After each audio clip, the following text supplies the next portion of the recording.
পাতিলা বসিয়ে দিলাম, সাদা তেল দিয়ে দিলাম, তেজপাতা, গরম মশলা, এলাচ, লং সব দিয়ে দিলাম, পেঁয়াজ কুচি, কাঁচামরিচ দিয়ে দিলাম। মশলাটা একটু ভেজে নিব, ভাজা শেষ। হলুদ দিয়ে দিলাম, আদা দিয়ে দিলাম, হলুদ থাকি দিয়ে দিলাম,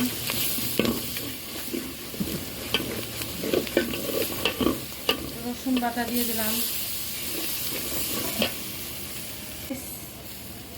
আর পেঁয়াজ বাটা দিয়ে দিলাম।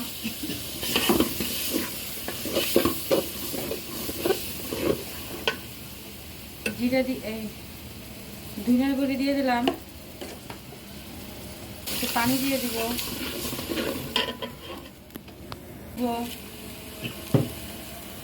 এবার মশলা কষানো শেষ। এবার হচ্ছে আলু আর মুগ ডাল দিয়ে দিব,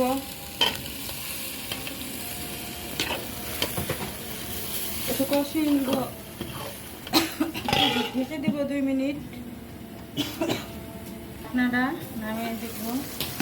আমাদের মশলা কষানো শেষ। আমি মাংসগুলি দিয়ে দিব,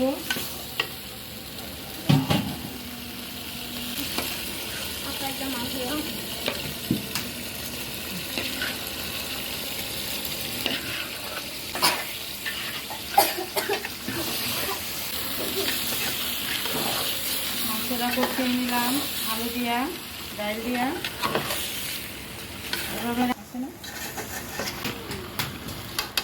এবার একটু পানি দিয়ে দিব,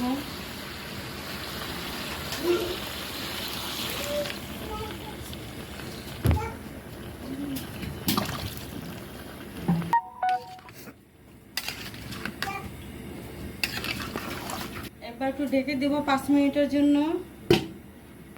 5 মিনিটের জন্য আবার ঘুরে আসবো। ঢাকনাটা খুলে দিব। মাংসটা দেওয়া হয়ে গেছে। এখন পেঁয়াজের পেস্টটা দিয়ে দিব। এখন এইভাবে রান্না করে খাবেন, দেখবেন রুটি দিয়ে, সাদা পোলাও, ভাত দিয়ে ভালোই লাগবে।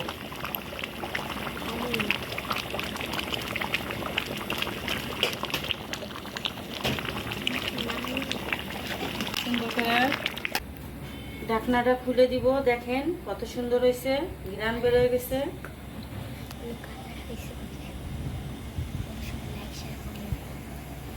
ঢাকনা ঢেকে দিলাম। আসসালামু আলাইকুম। আমাদের ভিডিওটা যদি ভালো লাগে লাইক, শেয়ার, কমেন্টস করবেন।